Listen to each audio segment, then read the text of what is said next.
Hello students.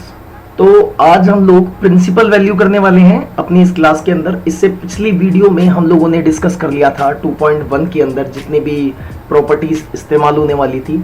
एक property और है जिसके बारे में मैं आपको बता देता हूं, हम लोग इसका भी यूज करेंगे। आपको ये ट्रिग्नोमेट्रिक फंक्शंस में पढ़ाया गया था क्लास 11 के अंदर। मैं यहाँ पर बस इसको डिस्कस कर लेता हूँ। जैसे साइन, अगर एंगल में माइनस थीटा हो तो हम बेसिकली इसको लिख सकते हैं माइनस साइन थीटा। इसी तरीके से अगर कॉस के एंगल में माइनस थीटा हो तो हम इसे पॉजिटिव कॉस थीटा लिखते हैं, यहां नेगेटिव साइन नहीं आता।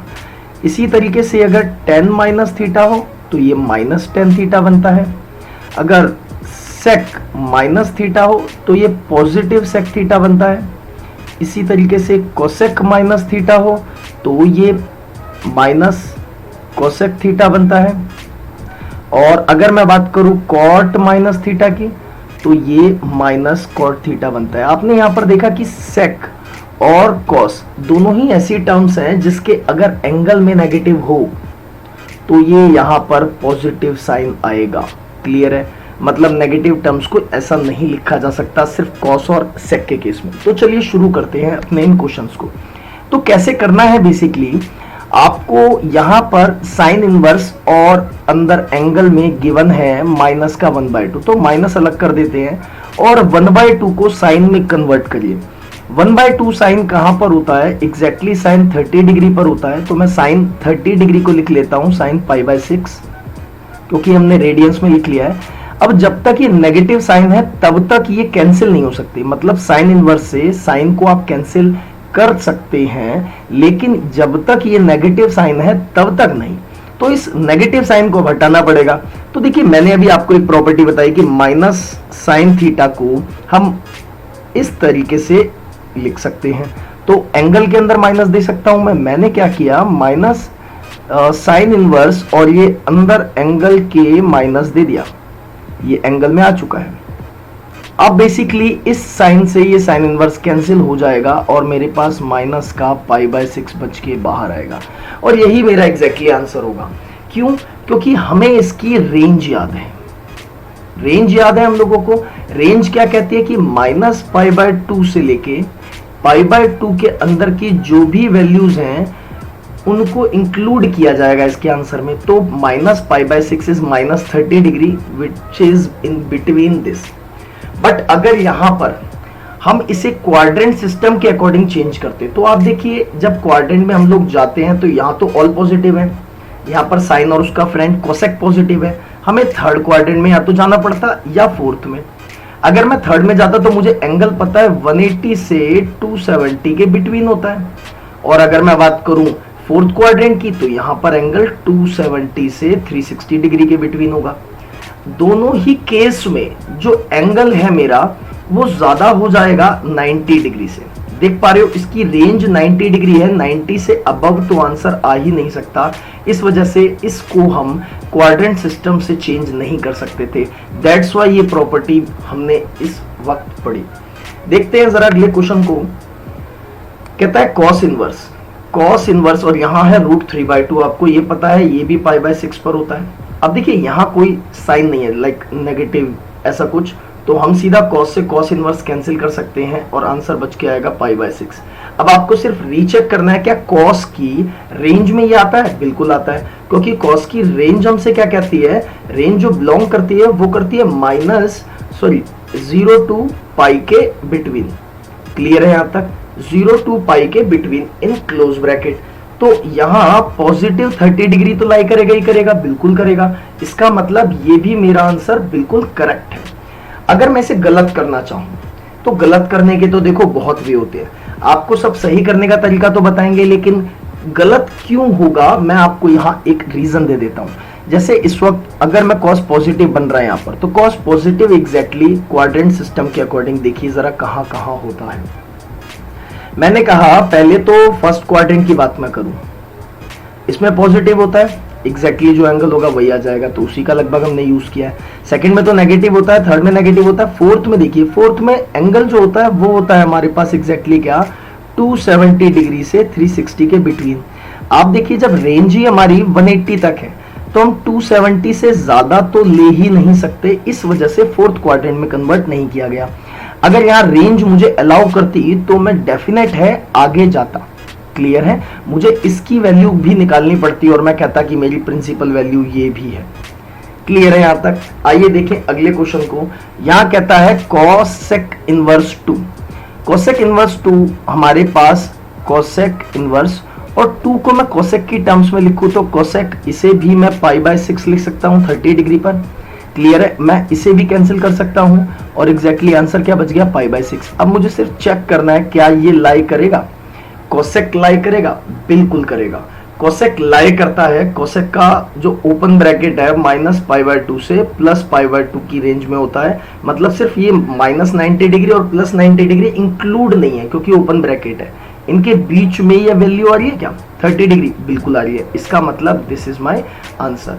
आई होप यहां तक आप लोगों को प्रिंसिपल वैल्यू फाइंड करना क्लियर हो गया होगा। अब सिर्फ हम लोग कुछ क्वेश्चंस को प्रैक्टिस करते हैं ताकि हम लोग क्लियरली समझ पाए।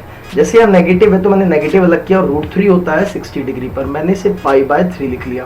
60 डिग्री को रेडियंस में, नेगेटिव साइन है इसे रिमूव करना पड़ेगा। रिमूव करने के दो तरीके, या तो क्वाड्रेंट में ले जाओ या एंगल्स जो हमने पढ़े थे प्रॉपर्टीज वाले, इनवर्स ट्रिगो के नहीं, सिर्फ ट्रिग्नोमेट्री की प्रॉपर्टीज जो थी। तो अब या तो मैं इसे क्वाड्रेंट सिस्टम में ले जाऊंगा या उन प्रॉपर्टीज में।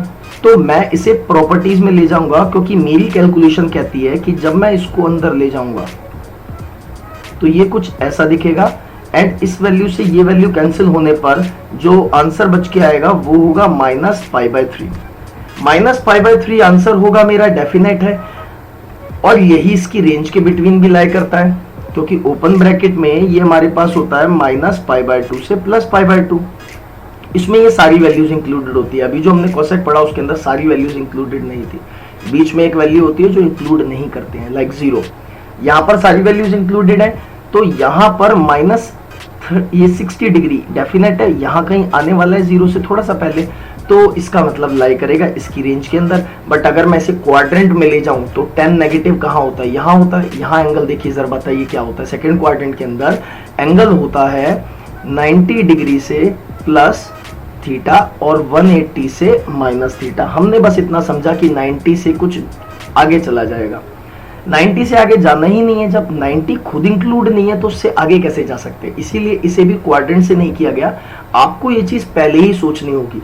जब हम ये स्टेप कर रहे होंगे तो ये वाला स्टेप हमारे दिमाग में चलेगा, जब हम ये स्टेप लिखेंगे तो हमारे दिमाग में ये वाला स्टेप चलना चाहिए, तभी आप करेक्ट डायरेक्शन पर हैं, अदरवाइज आपको प्रैक्टिस की अच्छी नीड है। देखते हैं जरा इस क्वेश्चन को। यहाँ लिखा है कॉस इनवर्स माइनस का और 1/2, 1/2 होता है 60 डिग्री पर, मैंने इसे π/3 लिख दिया। अब यहाँ देखिए ये रिमूव करना पड़ेगा साइन। अब आप कहीं सोचे कि माइनस कोसेक थीटा किसके बराबर होता है, नहीं होता। मतलब आप कहीं इसमें तो नहीं सोच रहे, बिल्कुल गलत सोचेंगे, क्योंकि हमने यहाँ पढ़ा था minus cosec theta, cos minus theta exactly होता है, कॉस थीटा पॉजिटिव बन जाता है, तो ये प्रॉपर्टीज तो लगती ही नहीं है। इसे चेंज करना ही पड़ेगा हमें क्वाड्रेंट के थ्रू। क्वाड्रेंट के थ्रू कॉस जब नेगेटिव होता है तो देखिए कहाँ कहाँ होता है, एक तो इस क्वाड्रेंट में नेगेटिव होता है, इस क्वाड्रेंट में। अब दो जगह आंसर आ रहा है, तो कौन सा लेना चाहिए। अब आपको देखना है इसकी रेंज को, इसकी रेंज कहती है 0 to π के बिटवीन दोनों वैल्यूज इंक्लूडेड है, मतलब π से आगे नहीं जा सकते हम। और यहाँ तो एंगल ही 180 से 270 होता है इस क्वाड्रेंट के अंदर, तो इसका मतलब है ये क्वाड्रेंट की वैल्यू नहीं ली जाएगी। इसके अंदर का कोई नो चेंज एंगल लेना पड़ेगा। No change angle 180 minus theta होगा सेकेंड क्वाड्रेंट में, तो 180 माइनस थीटा डायरेक्टली यहाँ पुट कर देंगे, ये होगा कॉस इनवर्स, और सीधा सीधा कॉस 180 माइनस जो भी थीटा है एग्जैक्टली एज इट इज। आप चाहें तो इसे वापस सॉल्व करिए, आपको यही मिल जाएगा। अब आपने यहाँ से यहाँ कैंसिल किया और आपके पास यहाँ से 3π माइनस π मतलब 2π/3 बचता है, which is your answer. Clear है यहाँ तक। tan इनवर्स -1, तो मैं सीधा सीधा इसे लिख सकता हूँ tan इनवर्स और माइनस एज इट इज, और 1 को लिख सकते हैं π/4। अब देखिए tan का जो एंगल होता है रेंज का वो नेगेटिव भी हो सकता है, और tan की प्रॉपर्टीज के अकॉर्डिंग भी हम साइन अंदर दे सकते हैं। तो हमने क्या किया, इसके एंगल में माइनस पहुंचा दिया। अब यहाँ इस वैल्यू से ये वैल्यू कैंसिल कर दी, जो हमारा आंसर बचा वो बचा माइनस का π/4 is my correct answer. 7th question कहता है सेक इनवर्स, और देखिए यहाँ पर 2/√3 लिखा है। कॉस के अंदर √3/2 30 डिग्री पर होता है, तो सेक के अंदर होगा 30 डिग्री पर। 30 डिग्री मतलब π/6, डायरेक्ट है, कोई चेंज नहीं करना, आंसर इज दिस। और ये रीचेक करना जरूरी है क्या ये इसकी रेंज में आता है कि नहीं, इसीलिए रेंज याद होना बहुत जरूरी है। कॉट इनवर्स √3 की बात करूं तो कॉट इनवर्स और √3 को मैं कॉट के अंदर अगर चेंज करना चाहूं तो कॉट की कौन सी वैल्यू पर चेंज होता है, बिल्कुल सही 30 डिग्री पर। हमने यहाँ लिया कॉट से कॉट कैंसिल किया and my answer is π/6। Definitely बहुत बार π/6 आ रहा है, क्या बात है, बड़ा लगाव है लगता है एनसीईआरटी वालों को। अब यहाँ देखते हैं माइनस का 1/2, माइनस एज इट इज 1/√2। 1/√2 कहाँ होता है, cos π/4 पर। और वापस से अब हमें सेकंड क्वाड्रेंट में जाना है, ये हमें पहले से ही पता है, हमने अभी अभी इस तरीके के क्वेश्चंस किए थे कि cos नेगेटिव हो, तो सीधा सीधा बिना सोचे समझे इसे सेकंड क्वाड्रेंट में पहुंचा देंगे, विच इज π - π/4। अब आप लोगों को ये समझ आ चुका है कि सेकंड क्वाड्रेंट में ही क्यों लिया गया, क्यों नहीं हमने जब ये थर्ड क्वाड्रेंट में भी नेगेटिव था तो लिया। क्लियर है। अब डायरेक्ट आंसर आ चुका है, नेगेटिव अंदर पहुंचा नहीं सकते, 3π/4 लाई करेगा इसकी रेंज में, so it is my answer. Cosec inverse -√2, इसको मैं चेंज करना चाहूं तो कैसे करूंगा, मैं यहां कहूंगा कोसेक इनवर्स और ये माइनस एज इट इज, और √2 कहां होता है, √2 होता है π/4 पर, तो कोसेक π/4 लिखा जाएगा। अब कोसेक का साइन अंदर जा सकता है और इसका नेगेटिव भी आ सकता है, रेंज क्योंकि नेगेटिव अलाउ करती है, तो हमने इसकी प्रॉपर्टी के अकॉर्डिंग इसको चेंज किया, क्वाड्रेंट सिस्टम के अकॉर्डिंग नहीं, क्योंकि वहां तो वैल्यूज बढ़ जाती हैं।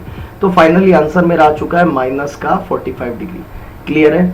अगला देखते हैं हम लोग, कहता है फाइंड द वैल्यू, यहाँ वैल्यू बतानी है हमें फाइनल, मतलब यहाँ तीन हमें इनवर्स ट्रिग्नोमेट्रिक के फंक्शंस गिवन है और तीनों को सॉल्व करना है और फाइनल वैल्यू बतानी है।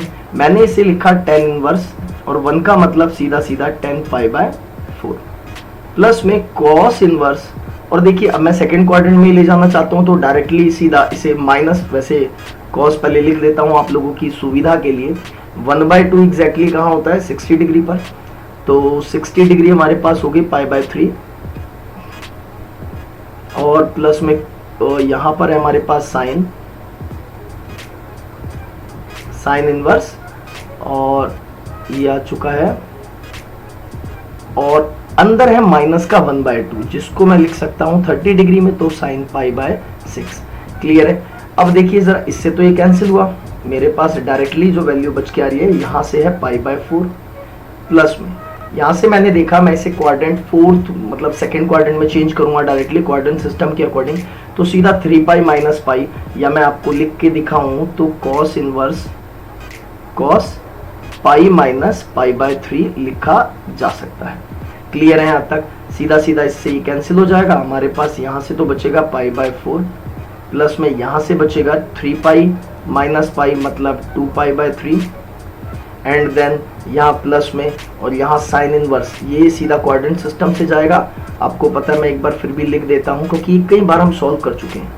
अब एग्जैक्टली हमें अपनी स्पीड को बूस्ट करने की ज़रूरत है, जब आपका पेन रुक जाए तो समझ लीजिएगा आपने कहीं गलती स्टार्ट कर दी।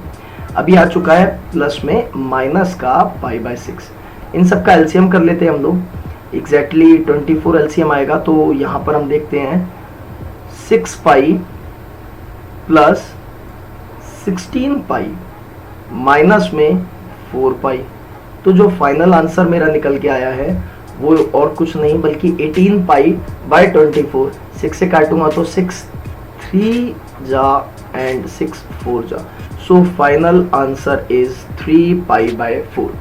क्लियर है यहाँ तक? बहुत इजी क्वेश्चन है, बहुत डिफिकल्ट बिल्कुल भी नहीं है। 2.1 एक्सरसाइज बहुत इजी है, इसको मैं बहुत इजी की कैटेगरी में रखता हूँ। और यहाँ पर देखिए cos इनवर्स 1/2 कितना इजी बना दिया इसने हमारे इस क्वेश्चन को। 1/2 मैं यहाँ पर इसे सीधा सीधा cos 60 डिग्री लिख सकता हूँ, मतलब π/3 प्लस में 2 इंटू में, देखिए बाहर 2 है तो इसका मतलब है 2 मल्टीप्लाई हो रहा है पूरे फंक्शन से, तो हमने लिखा साइन इनवर्स और 1/2 को हम लोग लिख सकते हैं साइन के अंदर चेंज किया जाए तो एग्जैक्टली 30 डिग्री पर, और 30 डिग्री क्या होगी π/6, और ये वैल्यू इससे कैंसिल आउट, ये वैल्यू इससे कैंसिल आउट, बचता है यहाँ से π/3 प्लस में 2 इंटू में π/6। इसको सॉल्व करेंगे ये भी π/3 आ जाएगा, मतलब फाइनल आंसर इज 2π/3। बहुत इजी क्वेश्चन है, काफी इजी।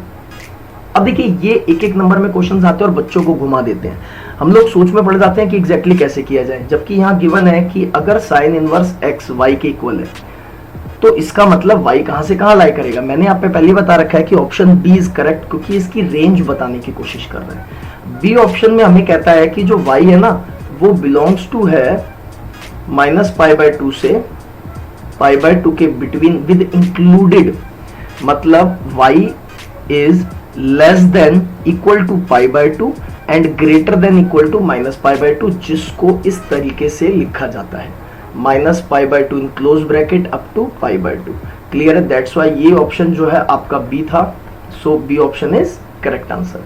अगला देख लेते हैं, tan इनवर्स √3। यहाँ तो सिर्फ इस पूरे फंक्शन की एक वैल्यू मांग रहा है और वैल्यू में ऑप्शन दिया गया है, तो यहाँ मुझे दिया गया है tan इनवर्स √3 की वैल्यू एग्जैक्टली क्या है, मैं √3 को लिख सकता हूँ tan π/3 मतलब 60 डिग्री पर, और माइनस में sec इनवर्स, मैं सीधा माइनस में और इधर sec, यहाँ पर भी 60 डिग्री मतलब π/3, और यहाँ पर मैंने इसको क्या किया, 10 से 10 डायरेक्टली कैंसिल किया, ये आया π/3 और ये आया माइनस का sec इनवर्स, और अंदर क्या मिलेगा हमें, इसे क्वाड्रेंट से ही चेंज करना पड़ेगा, इसकी रेंज के अकॉर्डिंग सेकेंड क्वाड्रेंट में ले जाना पड़ेगा, वही नेगेटिव होगा और रेंज भी एप्लीकेबल होगी, तो हम इसे लिख सकते हैं sec और पाई माइनस π/3।